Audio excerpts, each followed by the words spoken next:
Bienvenue dans cette nouvelle édition du QG News. Voici les titres. Report des négociations intermaliennes d'Alger. Après une première phase préparatoire en juillet, les pourparlers entre le gouvernement malien et les groupes armés devraient reprendre le 1er septembre et non plus le 17 août comme annoncé initialement. Commémoration du débarquement de Provence en France, un 70e anniversaire en présence du président français François Hollande et de plusieurs chefs d'État africains et de vétérans. Changement de cap pour l'École nationale de police de Côte d'Ivoire. Les cours dispensés sont en pleine évolution. Quels sont les apports de ces modifications ? Réponse en fin de journal. Mais tout d'abord, l'annonce a été faite ce jeudi par le ministre marocain de l'Intérieur, Mohamed Assad. Une nouvelle cellule djihadiste a été démantelée au Maroc. La cellule djihadiste recrutait des combattants islamiques essentiellement en Syrie et en Irak. L'opération de démantèlement a été menée en étroite collaboration avec les services de sécurité espagnols. Les négociations entre le gouvernement malien et les groupes armés du nord du Mali prévues le 17 août à Alger ont été reportées à une date ultérieure. Quelles sont les raisons de ce report ? Élément de réponse avec Aminata Djek.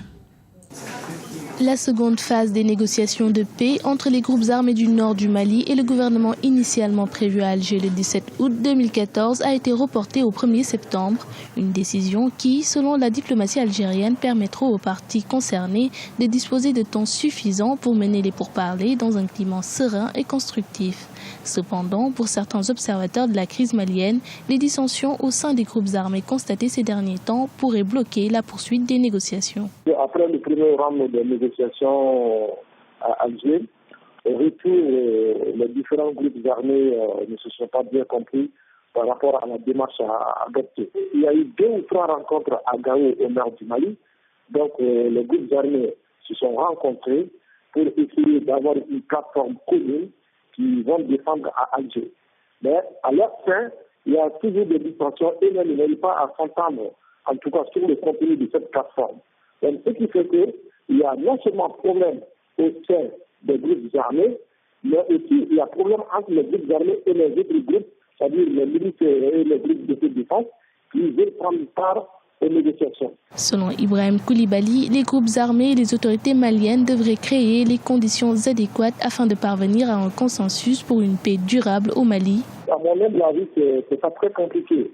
C'est qu'on revienne à la case de départ, que tous les acteurs qui étaient en Algérie reviennent autour de la table de négociation avec les mêmes intentions, que la feuille de route consensuelle qui a été adoptée à Alger, que cette feuille de route soit le document de base du travail pour tout le monde.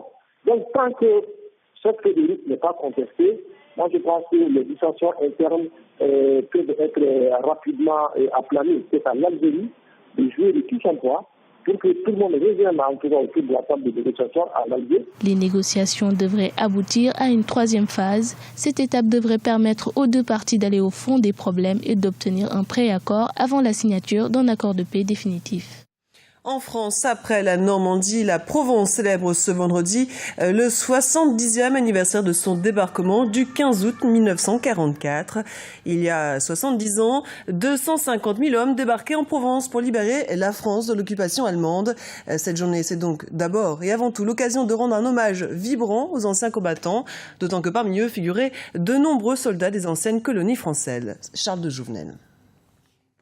Des chefs d'État invités à la commémoration du débarquement de Provence. À l'occasion de la célébration des 70 ans du débarquement de Provence dans le sud de la France, de nombreux chefs d'État africains ou leurs représentants sont présents, puisqu'une quinzaine de pays ont reçu une invitation de la part de la France. Si tous n'ont pas pu se rendre en France, la présence de chefs d'État africains pour commémorer un débarquement au sein duquel figuraient de nombreux combattants issus du continent était aux yeux du gouvernement français indispensable.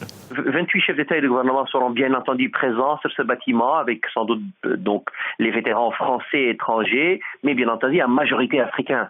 Il faut dire que le débarquement donc du 15 août a ceci de particulier, c'est qu'il est finalement mal connu. On dit toujours que la Normandie fait ombrage à la Provence. En définitive, les chefs d'État africains viennent rendre hommage aux côtés des Français qui, pour le coup, au-delà de l'apparence qu'on peut donner à ce débarquement, il y a une vraie forme de reconnaissance. On peut aussi penser que l'invitation qui leur a été adressée par le président français François Hollande est un signe de reconnaissance de l'État français vis-à-vis des soldats africains qui ont pris part à la libération de la France. L'importance de ce débarquement est évidente et que la présence des 28 chefs d'État auprès donc, de ces combattants africains à l'invitation des autorités françaises est de mon point de vue en tout cas plutôt une bonne chose et plutôt un hommage absolu qu'il faut rendre à ces vaillants soldats qui ont été naturellement utiles et on ne peut pas oublier ces tirailleurs algériens, ces tirailleurs sénégalais, ces goumiers marocains, cette infanterie marine des Antilles, du Pacifique qui est venue libérer donc en août 1944 Toulon, Marseille. Ça me paraît personnellement assez important. Près de 2 millions de spectateurs suivraient la cérémonie. Un large auditoire qui devrait prendre conscience du rôle prépondérant tenu par les combattants étrangers, notamment africains, dans la libération de la France.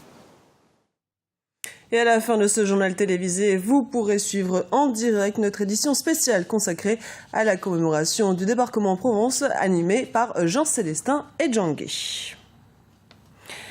Boko Haram a encore frappé. Des membres de la secte islamique ont attaqué ce jeudi la localité camerounaise de Bondori, située près de la frontière avec le Nigeria.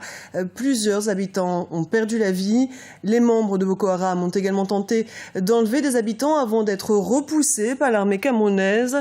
En prenant la fuite, les miliciens nigérians sont toutefois parvenus à emporter des armes et des véhicules militaires. Le déficit énergétique est un enjeu considérable pour le continent africain. Pour trouver des solutions, le rôle des Africains issus de la diaspora peut être important, très important. C'est ce que nous explique ce sujet réalisé par Charles de Jouvenel. La diaspora se mobilise contre le déficit énergétique. En Guinée, comme dans de nombreux pays africains, le déficit énergétique est un sujet clé engageant l'avenir du pays et son économie. Comme souvent dans pareil cas, les Africains issus de la diaspora ont un rôle important à jouer. Ils sont un lien entre leur pays d'origine et les investisseurs étrangers. Tigui Camara fait partie de ces Africains de la diaspora. PDG de Tigui Mining Group, elle veille à la défense des intérêts de la Guinée tout en cherchant à faire venir des investisseurs étrangers. Je m'assure que si vous voulez investir en Afrique, ou particulièrement en Guinée, que vous soyez sérieux. Parce que notre pays est en voie de développement. Il y a tellement de choses dont nous avons besoin. Par exemple, l'électricité, l'eau, le secteur minier dont nous tous, vraiment, on pense que c'est le levier de développement de notre pays. Donc je m'assure vraiment que vous êtes au sérieux. Ainsi, à ses yeux, son rôle est de veiller à ce que les retombées de ces investissements échouent à la population locale. Le secteur clé est celui de l'énergie, véritable secteur moteur de l'économie de la Guinée et du continent. Actuellement, j'ai l'intention d'amener des investisseurs en Guinée, dans le secteur de l'énergie. Parce que je suis sûre, vous savez qu'en Guinée, on a vraiment besoin de l'électricité. Il y a pas mal de problèmes, chaque fois il y a des grèves, on veut de l'énergie. Et ça, c'est l'un des points aussi que notre gouvernement, notre président veut vraiment trouver une solution à cela. Et de mon côté, en tant que patriote, je suis en train de faire de mon mieux pour pouvoir ramener des partenaires viables qui pourront trouver une solution à cela. La pleine implication des Africains de la diaspora est nécessaire pour voir l'objectif d'émergence du continent devenir réalité. Une implication dont des entrepreneurs comme Tigui Camara sont les ambassadeurs. En Côte d'Ivoire, la police nationale change ses méthodes et outils de travail. Premier concerné, les élèves de l'école nationale de police située dans la commune de Cocody, à Abidjan. Des changements qui visent à mettre les pratiques de la police ivoirienne plus en adéquation avec les mœurs de son temps. Voyez ce reportage réalisé par notre correspondant Olivier Conan. Restaurer la police nationale, redorer son image par la formation d'un personnel de qualité, c'est l'ambition de l'École nationale de police de Côte d'Ivoire. Au menu des cours dispensés, les techniques de maintien d'ordre, d'enquête policière et de procédure. L'accent est également mis sur le droit humanitaire et surtout la protection des droits de l'homme. Les futurs policiers ne doivent pas utiliser la force de la loi pour violer les droits des citoyens. Les réformes pédagogiques associées à la morale et à l'éthique permettront notamment de lutter contre le racket qui constitue un fléau pour le pays. Les nouvelles autorités qui sont là ont vraiment axé les efforts sur la moralisation du corps et les flux sont en train de payer. Vous voyez de moins en moins de barrages dans la ville et de plus en plus les policiers deviennent vertueux. Et nous sommes en train véritablement de mettre tout en œuvre pour que désormais les élèves qui vont sortir de cette école soient vraiment de qualité et comprennent qu'ils ont un rôle de régulateur social à jouer et qu'ils doivent être avant tout de bons citoyens s'ils veulent être de bons policiers.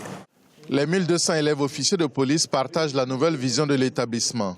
Ils promettent être des agents exemplaires une fois sur le terrain. La police doit montrer un nouveau visage. Donc c'est une bonne chose pour la nouvelle formation qui va sortir. Je crois qu'avec cette nouvelle formation-là, ça sera possible. Avec nous, le racket, ce sera fini. La nouvelle police arrive de rester serein. Nous sommes là. Voilà, ils peuvent compter sur nous.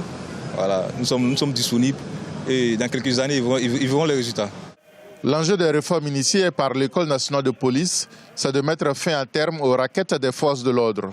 Selon une étude de la Banque mondiale, le racket fait perdre chaque année au pays environ 150 milliards de francs CFA. Des sommes extorquées aux chauffeurs des véhicules de transport de passagers et de marchandises.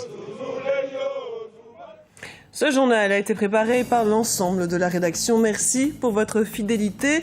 Retrouvez tout de suite sur Africa 24 notre édition spéciale consacrée à la commémoration du débarquement en Provence, animée par Jean Célestin et Djangui.